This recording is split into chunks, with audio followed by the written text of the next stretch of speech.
Tehran's responded to the sanctions with threats to block oil trade through the crucial Strait of Hormuz, leading to a continued deadlock in the Persian Gulf. American warships are also present in the region with a mission to prevent any hindrances of passage. Let's talk to John Rees, a political activist and national officer at the Stop the War Coalition, who's in London, to get his thoughts about what we're seeing unfolding in front of our eyes here. Hi there. Sanctions are often used by the West, but how effective are they really? They're often criticised, I know. Well, what do you think the US and the EU is really trying to achieve here?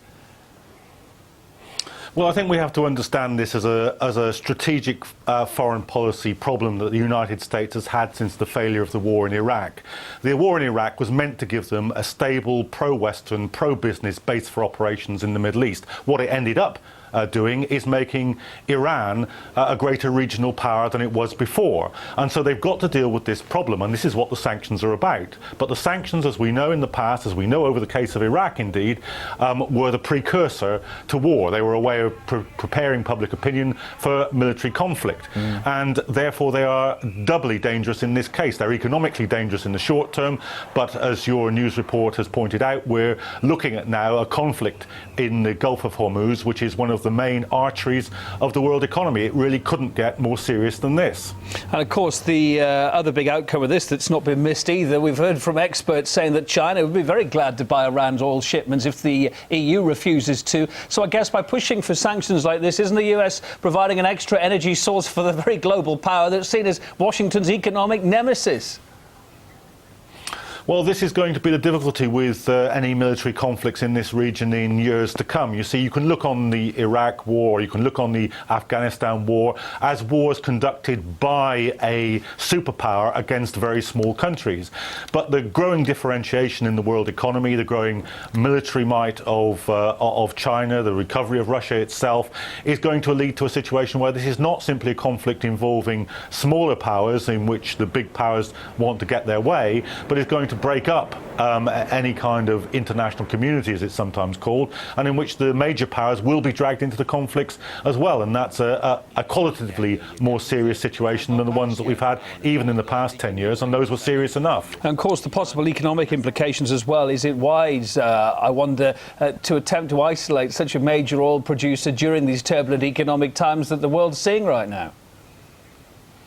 Well, you would think that some element of caution might kick in here, that just as we're on the brink of discovering that we haven't reached the pit of this recession, that there's liable to be, as I think nearly every economic commentator says at the beginning of the year, a very profoundly difficult year for the Eurozone, in which we may see the breakup of the euro, in which we're certainly going to see further austerity measures pushed through by the governments in Europe and in other places. You would think that this wasn't exactly the moment to risk further instability in the world economy. So why no progress on restarting talks about Iran's nuclear program? And this despite the fact that Tehran has made unprecedented concessions. Russia's been suggesting this comprehensive step-by-step resolution. What is the stumbling block still at the heart of this stalemate then, do you think?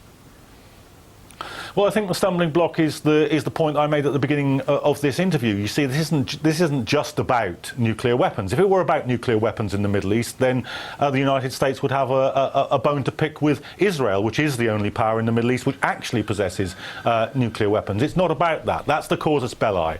But the reason for this continued conflict is because the American administration simply can't live with an Iran which has as much regional power as it has at the moment. You see, the Americans, when they look at the Iranian regime, they see its links with Syria, they see its links with Hamas, they see its links with Hezbollah, and this is a challenge to American power in an absolutely critical, economically critical, geopolitically critical area of the globe, and it's that which is the sticking point for the American administration, in my view. Just briefly, how bad could this get? We're hearing now the UK supported Washington's rhetoric, saying its warships are at the ready to prevent any attempt by Iran to hinder trade through that crucial Strait of Hormuz.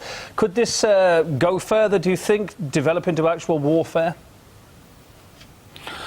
Well, I think this is certainly in the minds of some of the players in the international community. We know that Israel, for instance, has had test flights out into the Mediterranean for exactly the same distance as there is between Tel Aviv and Tehran, with a view to having a strike on the nuclear facilities. And we know that even the Bush administration in its last months had to restrain the state of Israel from doing this. So we know that there are some people, hawks in Israel, hawks in the United States, who want want to settle this militarily.